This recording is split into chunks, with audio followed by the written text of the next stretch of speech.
உகையாலி, மாரனோன் இரண்டும் அமேசானின் முக்கியமான துணை ஆறுகள். இவை ஆண்டஸ் மலை உச்சியில் பனி உருகி ஆறாக பிரிகின்றன. பெரு நாட்டின் கடற்கரை பகுதியில் இவை இரண்டும் இணையாக ஓடி பிரேசிலின் அருகே ஒன்றாக கலக்கின்றன. அதன் பிறகே இவை அமேசான் எனப்படுகிறது. பெரு நாட்டு பகுதியில் அமேசான் மாரனோன் என்றே அழைக்கப்படுகிறது. அமேசானில் சுமார் 1100 துணை ஆறுகள் ஓடி வந்து தண்ணீரை கொட்டுகின்றன. இதனால் தான் அமேசான் பெரிய நதியாக கருதப்படுகிறது. இந்த துணை ஆறுகளில் பல எங்கிருந்து உருவாகின்றன என்ற விவரம் கூட இன்னும் சரியாக தெரியவில்லை. இவற்றில் 17 நதிகள் 1600 கிலோமீட்டர் நீளமுடையவை. அதிலும் மடோரா ஆறு சுமார் 3200 கிலோமீட்டர் நீளம் உள்ளது. பெரு நாட்டின் அமேசான் நதியில் இக்கிடோஸ் எனும் மிகப்பெரிய துறைமுகம் அமைந்திருக்கிறது. உள்நாட்டு விவசாய பொருட்களை எடுத்து செல்வதற்கு இந்த துறைமுகம் பயன்படுகிறது. கப்பல் போக்குவரத்து இருக்கிறது என்றால் அமேசான் எவ்வளவு பெரிய ஆறாக இருக்கும் என்பதை நினைத்து பாருங்கள். 9 ஆண்டுகளுக்கு நியூயார்க் நகரத்திற்கு தேவையான தண்ணீரை அமேசான் நதி ஒரே நாளில் கடலில் கொட்டுகிறது. கிபி 1541 ஆண்டு ஐரோப்பாவில் இருந்து பிரான்சிஸ்கோ டி ஆரிலானா என்பவர் வந்தார். அவரை கண்டதும் பழங்குடி பெண்கள் மிகவும் ஆக்ரோஷத்துடன் போரிட்டனர். அவர்களின் வீரம் ஆரிலானாவுக்கு ஆச்சரியத்தை தந்தது.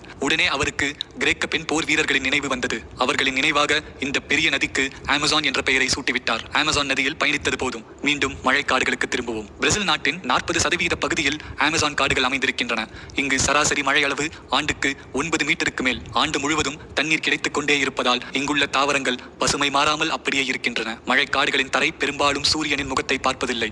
மரங்களின் உயரமும் இலைகளின் அமைப்பும் சூரியனின் கதிர்களை தடுத்து விடுகின்றன. மழைக்காடுகளின் அடர்த்தி 4 அடுக்குகளாக பிரிக்கப்பட்டிருக்கின்றன. 30 முதல் 50 கிலோமீட்டர் தூரத்திற்கு வளர்ந்து நிற்கும் கேனபி எனப்படும் உயரமான மரங்கள் கொண்ட பகுதி. இந்த பகுதியில் தான் சூரியனின் கதிர்கள் கீழே செல்லாமல் தடுத்து நிறுத்தப்படுகிறது. கேனோபிக்கு மேலும் மிக உயரமாக சில மரங்கள் வளர்ந்திருக்கின்றன. இவை எமர்ஜென்ட் மரங்கள் என அழைக்கப்படுகின்றன. கேனோபிக்கு கீழ் அடர்த்தி மிக்க சிறு மரங்கள் கொண்ட பகுதி. அதுக்கும் கீழ் காட்டின் தரைப்பகுதி. வானத்தை தொட்டுவிடக்கூடிய அளவுக்கு உயர்ந்த மரங்கள் கொண்ட பகுதி இது. இந்த மரங்களின் கிளைகளும் இலைகளும் மிகவும் அடர்த்தியாக அமைந்திருக்கும். காட்டின் கூரை என்றும் கூட இதை சொல்லலாம். சூரிய ஒளியின் 90% இந்த பகுதியிலேயே ஈர்க்கப்பட்டு சக்தியாக மாற்றப்படுகிறது. இந்த மரங்களின் இலைகள் ஈட்டி போல் அமைந்திருப்பதால் மழை நீர் பட்டவுடனே கீழே விழுந்துவிடும். அதேபோல் தொடர்ந்து மழை பெய்வதால் இலைகள் அழுகாமலும் புஞ்சை காளான்கள் படியாமலும் இருக்க இலைகளின் மேல் எண்ணெய் பசை கொண்டு மெழுகு போன்ற பொருள் காணப்படுகிறது. உயர்ந்த மரங்கள் கொண்ட இந்த பகுதியில்தான் மரத்தவளைகள், தேரை வகைகள், குரங்கினங்கள், தேவாங்குகள், பறவைகள், எறும்புகள், ஊர்வன பிராணிகள் என பெரும்பாலான உயிரினங்கள் வாழ்கின்றன. 50 முதல் 70 மீட்டர் உயரம் கொண்ட மரங்களுடைய பகுதி இது. சூரிய ஒளியை நாடியே இவை இவ்வளவு தூரத்திற்கு வளர்ந்திருக்கின்றன.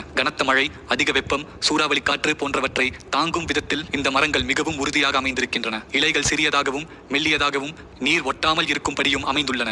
5.5 மீட்டர் சுற்றளவு கொண்டது அடிமரம். தண்டு பகுதி மெல்லியதாகவும் உறுதியாகவும் இருக்கும். பருந்து, வண்ணத்து பூச்சிகள் போன்ற உயிரினங்கள் இந்த பகுதியில் வசிக்கின்றன. அடுத்தபடியாக குறுமரங்கள். உயரமான மரங்களுக்கு அடியில் அமைந்திருக்கின்றன குறுமரங்கள். இங்கு சூரிய ஒளி பெரும்பாலும் வராது. அகன்ற பெரிய இலைகளை கொண்டவை. இலைகள் கரும்பச்சை நிறத்தில் காணப்படும். உயரம் 12 அடிக்கும் குறைவானது. குட்டை மரங்கள், புதர் செடிகள், கொடிகள் போன்றவை இந்த பகுதியில் அதிகமாக இருக்கின்றன. பொதுவாக இங்கு வளரும் தாவரங்களுக்கு வளர்ச்சி என்பது குறைவாகவே உள்ளது. இங்கு காற்றின் வேகம் குறைவாக இருக்கும். இதனால் இங்குள்ள தாவரங்கள் மகரந்த சேர்க்கைக்கு விலங்கினங்களையே நம்பியிருக்கின்றன. பூச்சி இனங்கள், வேங்கை புலி, சிறுத்தை, மான்கள், பேரணி வகைகள், காளான்கள் போன்றவை இப்பகுதியில் அதிகம் காணப்படுகின்றன. அடுத்ததாக தரைப்பகுதி. தரைப்பகுதி இருட்டாகவும் ஈரமாகவும் காணப்படும். இங்கு 2% கூட சூரிய ஒளி கிடைப்பதில்லை. தரையில் இறந்த விலங்கினங்கள், பட்டுப்போன மரங்கள், உதிர்ந்த இலைகள் எல்லாம் சேர்ந்து மக்கி மண்ணுக்கு உரமாக மாறிவிடுகின்றன. சத்து நிறைந்த மண் காணப்படுவதால் மரங்களின் வேர்கள் மிகவும் ஆழத்துக்கு செல்வதில்லை. தரைப்பகுதியின் வெப்பநிலை எப்பொழுதும் நிலையாகவே காணப்படுகிறது. இங்கு காட்டுப்பூனைகள், கொரில்லாக்கள், கரடிகள், எறும்பு தின்னிகள், ஹெர்குலஸ் வண்டுகள், சிலந்திகள் போன்ற உயிரினங்கள் காணப்படுகின்றன. மழை காடுகளின் அடுக்குகளை பார்த்தோம். அடுத்ததாக இங்கு வாழும் உயிரினங்களை காணலாம். உலகில் உள்ள உயிரினங்களில் 1/3 பகுதி உயிரினங்கள் அமேசான் மழைக்காடுகளில் இருக்கின்றன. இங்கு 25 லட்சம் பூச்சிகள், 40,000 தாவரங்கள், 3000 மீன்கள், 1300 வகை பறவைகள், 430 விலங்கினங்கள், 430 ஆம்பிபியன்கள், 380 ஊர்வன பிராணிகள் இங்கு இதுவரை கண்டுபிடிக்கப்பட்டுள்ளன.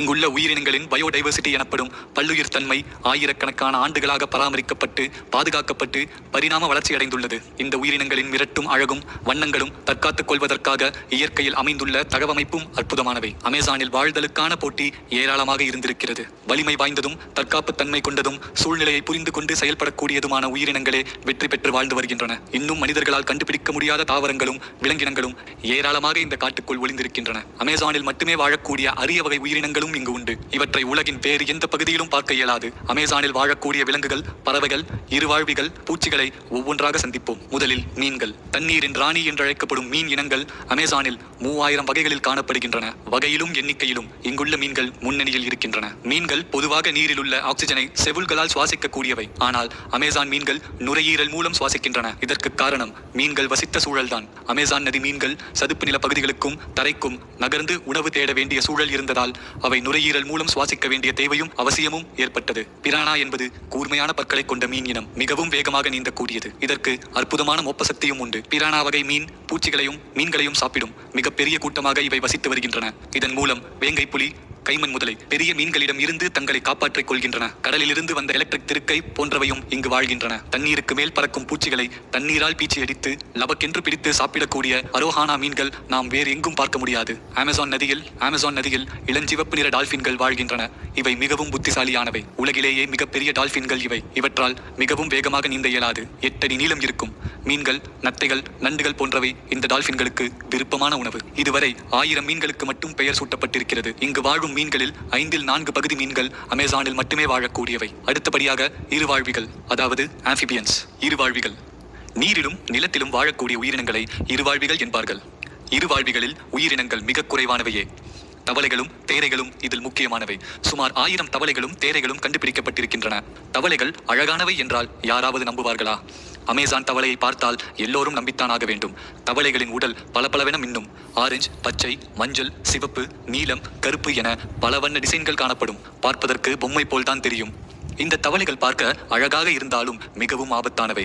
அவற்றின் முதுகில் ஏராளமான நச்சுப்பைகள் உள்ளன. யாராவது தொட்டால் போதும் அடுத்த நொடி விஷத்தை பீச்சி அடிக்கின்றன. காடுகளில் வாழும் பழங்குடி மக்கள் தவளைகளின் முதுகில் உள்ள விஷத்தை அம்பில் தோய்த்து விலங்குகளை வேட்டையாடுகின்றனர். அடுத்ததாக ஊர்வன பிராணிகள். பாம்பு, பல்லி, ஓணான் போன்றவற்றை ஊர்வன பிராணிகள் என்று அழைக்கிறோம். அமேசானில் கைமான் என்ற வித்தியாசமான முதலை இனம் வாழ்கிறது.